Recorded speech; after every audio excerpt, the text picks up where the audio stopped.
अब हम एनसीईआरटी की बुक से अध्याय 3 के प्रश्नावली 3.3 के प्रश्नों को अब हल कर लेते हैं। तो प्रश्नावली 3.3 का पहला प्रश्न है, निम्न रैखिक समीकरण युग्म को प्रतिस्थापन विधि से हल कीजिए। इनमें पहला जो प्रश्न है वो है x + y = 14। इसको हम एक समीकरण नाम देते हैं, पहला समीकरण इसको नाम दे देते हैं। और एक और मान दिया है x - y = 4, इसको हम दूसरा समीकरण नाम दे देते हैं।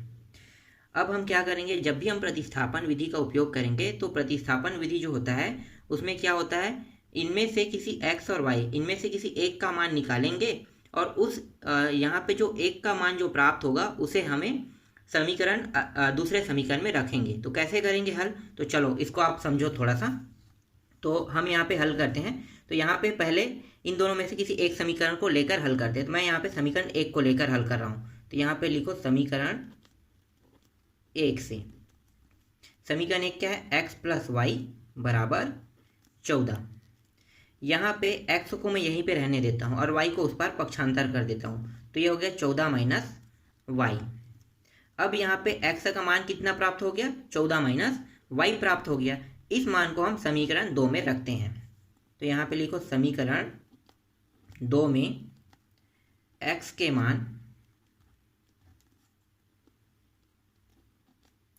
रखने पर, समीकरण 2 है x - y = 4। अगर मैं यहाँ पे x के मान को रखता हूँ तो x का मान कितना है, 14 - y। तो यहाँ पे लिख दो 14 - y, यहाँ पे क्या है, y है और बराबर यहाँ पे 4 है। थोड़ा सा है, इसको हम साइड पे हल कर लेते हैं। तो ये हो गया 14 और इन दोनों को जोड़ेंगे तो कितना हो जाएगा, माइनस माइनस जुड़ के 2y हो जाएगा और बराबर यहाँ पे 4। ये जो 4 है इसको इस पर पक्षांतर कर देते हैं। तो ये हो गया 14 और ये हो गया -4। और ये जो -2y है उसको उस पर ले जाएंगे तो माइनस से क्या हो जाएगा, प्लस। तो ये हो गया 2y। इन दोनों को घटा दो तो यहाँ प्राप्त हो जाएगा 10 और ये हो गया 2y। तो ये प्राप्त हो गया 10 = y और ये 2 है वो तिर्यक गुणक रूप में नीचे आ गया। तो y का मान प्राप्त हो गया 2 × 2 = 5 = y। तो y का मान यहाँ पे प्राप्त हो गया 5। अब ये जो y का मान प्राप्त हुआ है इसको चाहे हम समीकरण 1 में रखें चाहे समीकरण 2 में रखें, x का मान निकल जाएगा। तो चलो y के मान को समीकरण 1 में रख देते हैं। तो यहाँ पे लिखो y का मान समीकरण 1 में रखने पर, समीकरण 1 है x + y = 14।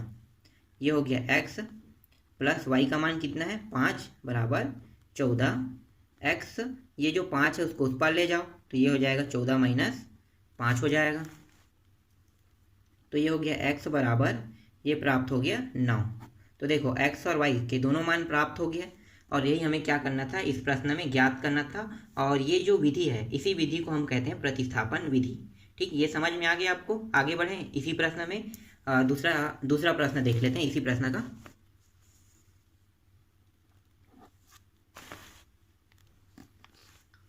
दूसरा प्रश्न है s - t = 3। इसको हम समीकरण 1 नाम दे देते हैं। और ये है s/3 + t/2 = 6। इसको हम समीकरण दूसरा नाम अभी नहीं देंगे। क्यों नहीं देंगे, क्योंकि ये अभी आगे और हल हो सकता है। तो इसको आगे और हल कर लेते हैं। मैं यहाँ पे साइड पे करता हूँ इसको। तो यहाँ पे देखो नीचे के दोनों मान बराबर नहीं है तो क्या करेंगे, बराबर करेंगे। तो इसका लघुत्तम कितना आएगा, 3 दूनी 6, मतलब ये आ गया 6 आ गया। उसके बाद इस 2 का यहाँ पे गुणा होगा तो ये हो गया 2s हो गया। इस 3 का यहाँ पे गुणा होगा तो ये हो जाएगा 3t = 6 प्राप्त हो गया। और आगे ये हल हो सकता है। तो ये जो 6 है यहाँ पे चला जाएगा तो 6 × 6 = 36 हो जाएगा। तो यहाँ पे क्या बचेगा, 2s + 3t = 6 × 6। अब मैं यहाँ पे इसको लिख लेता हूँ। तो ये हो गया 2s + 3t = 6 × 6 कितना हो गया, 36। अब इसको हम समीकरण 2 नाम देते हैं। तो देखो जैसा समीकरण 1 है वैसे ये भी प्राप्त हो गया। अब हम क्या करेंगे, अब हम समीकरण 1 को हल करेंगे। तो यहाँ पे लिखो समीकरण 1 से s - t = 3। s को यहीं रहने दो, -t को उस पर पक्षांतर कर देते हैं। तो ये हो जाएगा 3 + t। तो यहाँ पे s का मान प्राप्त हो गया, कितना प्राप्त हुआ, 3 + t प्राप्त हो गया। अब हम क्या करेंगे, जो ये s का जो मान प्राप्त हुआ है इसे हम समीकरण 2 में रखेंगे। तो यहाँ पे रख दो समीकरण 2 में s का मान रखने पर। तो समीकरण 2 है 2s प्लस 3t बराबर 36। s का मान रख देंगे तो ये हो जाएगा 2, 3 प्लस t प्लस 3t बराबर 36।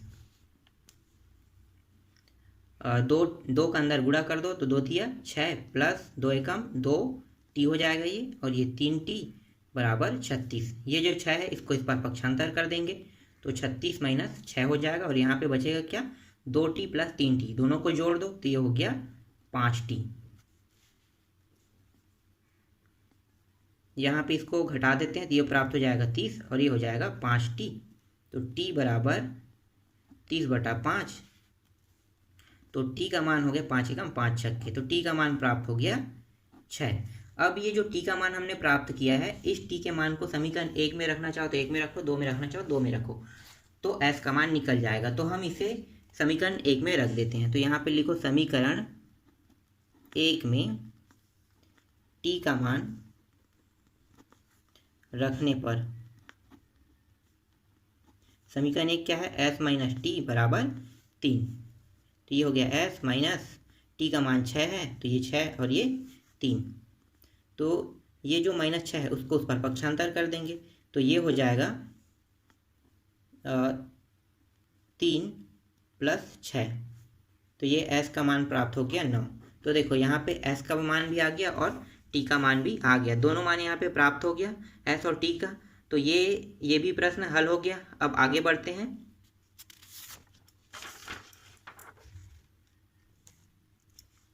तीसरा है 3x माइनस वाई बराबर 3 और 9x माइनस 3y बराबर 9। इसको हम समीकरण 1 और इसको हम समीकरण 2 नाम देते हैं। अब फिर क्या करेंगे हम, पहले जैसे हमने पहले प्रश्न को किया था इससे पहले वालों को, वैसे ही इसको भी हल करेंगे। तो समीकरण 1 से 3x माइनस वाई बराबर 3, तो ये हो गया 3x, ये जो माइनस वाई है इसको उस पार ले जाएंगे तो ये हो जाएगा माइनस से प्लस वाई हो जाएगा। यहाँ पे s है x है और इसके साथ 3 का गुणा है, तो 3 को उस साइड ले जाएंगे तो क्या होगा, गुणा के रूप में, मतलब ये तिर्या गुणा के रूप में नीचे आ जाएगा। तो ये आ गया 3 नीचे में। ठीक, पक्षांतर कब होता है, तिर्या गुणा कब होता है आपको पता है, अगर कोई संख्या प्लस या माइनस में है तभी वो पक्षांतर होगा। अगर वो संख्या गुणा के रूप में है, देखो यहाँ पे जैसे गुणा के रूप में, ये देखो इसके साथ क्या था, माइनस में था इसलिए ये पक्षांतर हुआ, और यहाँ पे गुणा के रूप में इसलिए ये नीचे में आया, तिर्या गुणा होगी। ठीक है, तो तिर्या गुणा और पक्षांतर आपको थोड़ा बहुत समझ में तो आ गया होगा। आगे धीरे धीरे जैसे हम प्रश्न बनाते जाएंगे आपको और अच्छे से ये समझ में आते जाएगा। तो चलो अभी आगे इसको हल करते हैं। अब ये जो x का मान है इसको हम समीकरण 2 में रख देते हैं। तो समीकरण 2 में x का मान रखने पर, तो ये हो जाएगा 9x माइनस 3y बराबर 9। तो ये हो गया 9, 3 प्लस वाई अपान 3 माइनस 3y बराबर 9। तो यहाँ पे ये जो 3 है और ये 9 है, ये दोनों कट सकता है, 3 एकम 3 दिया तो काट देते हैं हम यहाँ से। अब ये जो 3 है इसका अंदर गुणा कर दो, तो गुणा करेंगे तो ये हो जाएगा 9 और ये हो गया प्लस 3y माइनस 3y बराबर 9 प्राप्त हो गया। थोड़ा सा बचा है इसको, अब थोड़ा सा बचा है इसको हम साइड पे हल कर लेते हैं। यहाँ पे देखो 3y और यहाँ पे माइनस 3y दोनों कट गया, तो बचा मान क्या, 9 बराबर 9। क्या यहाँ पे y का मान निकला, यहाँ पे ऐसे करते हैं, क्या यहाँ पे y का मान निकला, नहीं निकला। क्यों नहीं निकला, क्योंकि यहाँ पे y और y दोनों प्लस माइनस में होने के कारण यहाँ पे कट गया नीचे में। ठीक है, यहाँ पे देख लो दोनों कट गया, तो हमारे पास 9 और 9 बचा है। तो क्या अब हम आगे इसको हल कर सकते हैं, नहीं कर सकते। तो क्या लिखोगे, तो यहाँ पे लिखो इसका कोई हल नहीं है, इसका कोई हल नहीं है।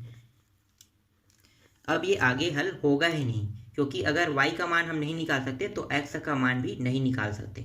ये बात आप लोग जान लो, ठीक है। तो बस आपको इतना ही लिखना है, इसका कोई हल नहीं है, न तो x का मान ज्ञात किया जा सकता और न ही y का मान ज्ञात किया जा सकता है। तो अब आगे बढ़ते हैं अगले प्रश्न की ओर यहाँ पे। तो अगला जो प्रश्न है वो है चौथा प्रश्न, 0.2x प्लस 0.3y बराबर 1.3। इसको अभी समीकरण नाम नहीं देते, इसको थोड़ा सा हल कर लेते हैं। यहाँ पे पूरे सभी मानों से दशमलव को हटा लेते हैं। अगर दशमलव को अगर नहीं हटाएंगे, ऐसे ही हल करेंगे तो ये थोड़ा टफ जाएगा, इसलिए हम क्या करेंगे, इसको दशमलव हटा के समीकरण मान लेंगे, तो हमारे लिए ये आसान हो जाएगा। तो चलो दशमलव हटाते हैं। तो यहाँ पे दशमलव लगा है, ठीक है, यहाँ भी दशमलव, यहाँ भी दशमलव, सभी से दशमलव हटा देते हैं। तो ये हो जाएगा पूरा 2x बन जाएगा ये, ठीक है। यहाँ पे 2 हो गया, यहाँ पे दशमलव को हम 1 लिखते हैं और दशमलव के बाद संख्या कितना है, एक संख्या, तो उसको 0। और ये x जो है वो चर राशि, इसको हमें नहीं गिनना है, ठीक है। तो ये हो गया 2x/10 बन गया। इसी तरह से ये भी बन जाएगा 3y/1 इसका, और इसका क्या हो जाएगा 0। फिर 3 ये 13 है ना, इसको 13 बनाओ, 13 बन गया ये। और ये हो जाएगा दशमलव का 1 और दशमलव बाद कितना संख्या 1, तो ये हो गया 0। सभी में हो गया, देखो सभी से हमने दशमलव हटा दिया। अब यहाँ पे देखो नीचे में, सभी के नीचे में हर में देखो 10 10 10 दिया हुआ है। तो क्या होगा, ये सभी मान कट जाएंगे। कटने के बाद कितना बचेगा, 2x प्लस 3y बराबर 13। अब इसको हम समीकरण 1 नाम दे देते हैं। इसी तरह से दूसरे को हल कर लेते हैं। दूसरा क्या है, 0.4x प्लस 0.5y प्लस बराबर 2.3। ये है, यहाँ भी वैसे ही करेंगे, यहाँ भी दशमलव हटा देंगे। तो दशमलव हटाएंगे तो ये क्या हो जाएगा, ये 4 बन जाएगा, और यहाँ इसके साथ x लगा है, तो दशमलव का 1 और यहाँ पे संख्या का 0 हो गया। प्लस ये भी वैसे ही हो जाएगा 5y, ये भी 10 हो गया, और ये 23/10 हो गया। यहाँ भी नीचे में तीनों में देखो सभी मान, मतलब नीचे के सभी मान बराबर है, तो क्या बचेगा, सिर्फ ऊपर के मान 4x प्लस 5y बराबर 23 बस बचेगा। इसको हम दूसरा समीकरण नाम दे देते हैं। ठीक, ये समझ में आ गया, दशमलव हमने हटाया और जो नीचे वाला मान है वो सभी बराबर है, इसीलिए कट गया। तो सिर्फ बचा क्या, ऊपर के मान बस बचा है। चलो अब आगे हल करते हैं। अब हम क्या करेंगे, समीकरण 1 से हल करेंगे। तो समीकरण 1 से 2x प्लस 3y बराबर 13। तो ये हो जाएगा 2x, ये 3y उस पर चला जाएगा, 13 माइनस 3y हो जाएगा, और यहाँ पे x और ये 13 माइनस 3y बटा क्या हो जाएगा 2। ये समझ में आ रहा है ना। यहाँ पे मैंने एक बार पक्षांतर किया और एक बार तिर्यक गुणा किया। पक्षांतर कब हुआ, यहाँ पे देखो प्लस में जुड़ा, इसलिए ये पक्षांतर हो गया, यहाँ पे आया पीछे में, और ये इसके साथ गुणा के रूप में, इसलिए नीचे आ गया 2 जो है नीचे में पहुँच गया है तिर्यक गुणा के रूप में। अब ये जो x के मान है उसे हमें कहाँ पे रखना है, समीकरण 2 में। तो समीकरण 2 में रख दो। तो समीकरण 2 है 4x प्लस 5y बराबर 23। तो ये हो गया 4, और x का मान है 13 माइनस 3y अपान 2 प्लस 5y बराबर 23। यहाँ पे 2 एकम 2 दूनी काट दो, इसको कट गया, इस 2 का अंदर गुणा कर देते हैं हम। तो ये हो गया 13 दूनी 26 माइनस 3 दूनी 6y प्लस 5y बराबर 23 प्राप्त हो गया। अब ये जो 26 है उसको उस पर पक्षांतर कर देते हैं। तो 23 माइनस 26, प्लस में था तो उस साइड जाके क्या हो गया, माइनस हो गया। यहाँ पे बचा क्या, यहाँ पे माइनस 6y और प्लस 5y, तो इसको घटा देते हैं, तो यहाँ पे बचेगा माइनस y बस बचेगा। तो ये हो गया माइनस y बराबर -3, माइनस माइनस दोनों से कट गया, तो ये हो गया 3 आ गया। तो y का मान यहाँ पे प्राप्त हो गया 3। अब ये जो y के मान है इसको हम समीकरण 1 में रख लेते हैं। तो यहाँ पे लिखो समीकरण 1 में y का मान रखने पर, समीकरण 1 क्या है, यहाँ पे देखो 2x प्लस 3y बराबर 13। तो ये हो गया 2x प्लस 3, y का मान 3 है, 3 गुणी 3 हो जाएगा बराबर 13। तो ये हो गया 2x प्लस 3 थिया 9 बराबर 13। 2x इस 9 को उस पार ले जाएंगे, तो ये हो जाएगा 13 माइनस 9, तो ये प्राप्त हो गया 2x बराबर, इसको घटा दो तो यहाँ पे 4 प्राप्त हो जाएगा, x बराबर 4/2। तो x का मान प्राप्त हो गया यहाँ पे 2। तो x और y के दोनों मान निकल गया है। तो इस तरह से ये भी प्रश्न हल हो गया। अब आगे बढ़ जाते हैं। तो पांचवा प्रश्न है √2x प्लस √3y बराबर 0। इसी तरह से √3x माइनस √8y बराबर 0। इसको हम समीकरण 1 और इसको हम समीकरण 2 नाम देते हैं। तो यहाँ भी हम वैसे ही करेंगे जैसे हमने पहले किया था। समीकरण 1 से √2x प्लस √3y बराबर 0। तो √2x प्लस इसको उस पर ले जाएंगे ना, तो ये बराबर उस पर चला जाएगा तो माइनस हो जाएगा, -3 माइनस करनी 3y, और यहाँ पे x है, यहाँ पे 2 को भी उस साइड ले जाएंगे तो ये गुणा के रूप में, तीरा गुणा के रूप में कहाँ पे आएगा, नीचे में।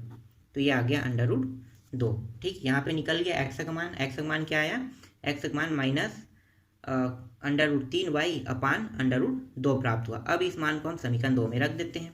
तो यहाँ पे समीकरण 2 है करनी 3, ये हो गया माइनस करनी 3y अपान करनी 2 माइनस करनी 8y हो गया, और यहाँ पे 0। ये हो गया करनी 3। यहाँ पे देखो नीचे का मान बराबर नहीं, तो दोनों का मान बराबर कर लेंगे। तो क्या होगा, यहाँ पे नीचे में दोनों का गुणा कर देंगे। तो ये हो गया, इन दोनों गुणा किए तो करनी 2 प्राप्त हो गया। अब ये जो करनी 2 है इसके साथ गुणा कर दो तो माइनस करनी 2, और ये हो गया करनी 8, यहाँ पे पहले से है तो दोनों को गुणा हो जाएगा। और यहाँ पे क्या है, 1 का गुणा इसके साथ करेंगे तो यही मान प्राप्त होगा। तो करनी 3y हो जाएगा, और ये बराबर 0 प्राप्त हो गया। फिर करनी 3, और यहाँ पे है करनी 3y, यहाँ पे माइनस भी लगा है ना, माइनस, इन दोनों को अंदर गुणा कर दो। तो ये करनी में है, गुणा हो सकता है लेकिन ये जुड़ और घट नहीं सकता था। ठीक है, तो गुणा कर दो तो ये कितना होगा, 8 दूनी 16 हो गया। तो 16 करनी के अंदर ही रहेगा, और ये y, और ये हो गया करनी 2 बराबर 0। यहाँ पे देखो क्या क्या उभयनिष्ठ निकल सकता है दोनों में से। तो यहाँ पे y है, यहाँ भी y है, यहाँ भी माइनस, यहाँ भी माइनस, तो माइनस माइनस के साथ बाहर निकाल दो। तो ये माइनस बाहर निकल गया, पहले से करनी 3 यहाँ पे मौजूद है, और यहाँ पे y भी बाहर निकल गया। तो बचा क्या, बचा है सभी मान अब प्लस में हो जाएगा। तो यहाँ पे बचा है करनी 3 माइनस, यहाँ पे करनी से अगर मैं 16 को करनी से बाहर निकालूँ तो कैसे लिख सकता हूँ, 4 लिख सकता हूँ, 4 गुणी 4 होता है ना। तो यहाँ पे मैंने 4 को बाहर निकाल दिया, और यहाँ पे बचा करनी 2। ठीक, इतना बच गया है। अब हम क्या करेंगे, ये जो पूरा मान है, ठीक है, y के अलावा जितने भी मान है इसको इस पार हमें ले जाना है। तो यहाँ पे सिर्फ y बस को लिखो, और ये हो गया 0, और ये सभी क्या है इसके साथ गुणा के रूप में। गुणा के रूप में मतलब क्या होगा, तीरिया गुणा के रूप में सभी मान इस साइड आ जाएगा। तो ये हो गया माइनस करनी 3, और क्या है इसके साथ गुणा में और है करनी 3 माइनस 4, और ये अपान करनी 2। अगर हम 0 को किसी भी संख्या से भाग दें तो मान क्या प्राप्त होगा, मान प्राप्त होगा 0। तो y का मान यहाँ पे प्राप्त हो गया 0। अब ये जो y का मान 0 निकला है, इस मान को हम कहाँ पे रखेंगे, समीकरण 1 में रख देंगे। तो चलो समीकरण 1 में रखते हैं। तो समीकरण 1 है √2x प्लस √3y बराबर 0। तो √2x प्लस y का मान कितना रखना है, हमें 0 रखना है। तो ये रहा, हमने 0 रख दिया। अब इसको हल कर लेते हैं। तो ये हो गया √2x प्लस √3 और 0, ये दोनों मान गुणा क्या हो गया, 0 हो जाएगा। तो यहाँ पे बचा है 2x बराबर 0, x बराबर 0, और ये भी 2 यहाँ पे आ गया। तो ये हो जाएगा 0 अपान √2 हो जाएगा। x बराबर ये भी वही होगा, 0 प्राप्त हो जाएगा। तो x का मान भी क्या प्राप्त हो गया, 0 प्राप्त हो गया। ठीक है, तो x और y दोनों के मान यहाँ पे 0 प्राप्त हो गए। अब लास्ट प्रश्न बचा है, उनको भी हल कर लेते हैं। छठवां प्रश्न है 3x अपान 2 माइनस 5y अपान 3 बराबर -2। इसको हम अभी समीकरण नाम नहीं देंगे, अभी इसको हल कर लेते हैं। इसके बाद हम क्या करेंगे, इसको समीकरण नाम देंगे। तो चलो अभी इसको हल करते हैं। तो यहाँ पे देखो नीचे के दोनों मान बराबर नहीं है, तो क्या करेंगे, बराबर करेंगे। तो ये 3 गुणी 2 कितना हो जाएगा, 6 हो जाएगा। 3 का गुणा इसके साथ करो तो 9x हो जाएगा। इस 2 का गुणा 5 के साथ करो तो 5 दूनी 10y हो जाएगा, ये -2। फिर यहाँ पे 9x माइनस 10y और इस 6 को यहाँ पे ले जाते हैं तो ये क्या होगा, नीचे से ऊपर की ओर जाएगा तो गुणा के रूप में जाएगा, तो 6 और -2 गुणा करें कितना होगा, -12 होगा। अब ये समीकरण 1 नाम बन गया। ठीक, समझ में आ गई ये। इसी तरह से नीचे वाले को भी कर लेते हैं। तो x/3 प्लस y/2 दिया है और ये है 13/6। तो ये भी नीचे के मान दोनों बराबर नहीं है तो क्या करेंगे, 3 दूनी 6, ये हो गया 2x प्लस 3y बराबर 13/6। अब यहाँ पे देखो, यहाँ पे 6, यहाँ भी 6, दोनों के पास 6 है नीचे में, तो दोनों से 6 क्या हो गया, कट गया, तो बचा क्या, 2x प्लस 3y बराबर 13 बस बचा है। इसको हम समीकरण 2 नाम देते हैं। अब क्या करेंगे इसके बाद, आगे तो आप लोगों को पता होगा। अब ये जो छठवां प्रश्न है, अब आगे आप लोग बना सकते हो। तो ठीक है, इस प्रश्न को बना के देखना, इसका हल मैं नहीं बता रहा हूँ। अगर आप लोगों से ये प्रश्न नहीं बनेगा उसके बाद मुझे कमेंट कर देना, फिर मैं आप लोगों को बना के बता दूंगा। तो इस तरह से प्रश्न क्रमांक 1 का पूरा प्रश्न कंप्लीट हो गया। बाकी जो प्रश्न बचे उसको अगले पार्ट में कंप्लीट करेंगे।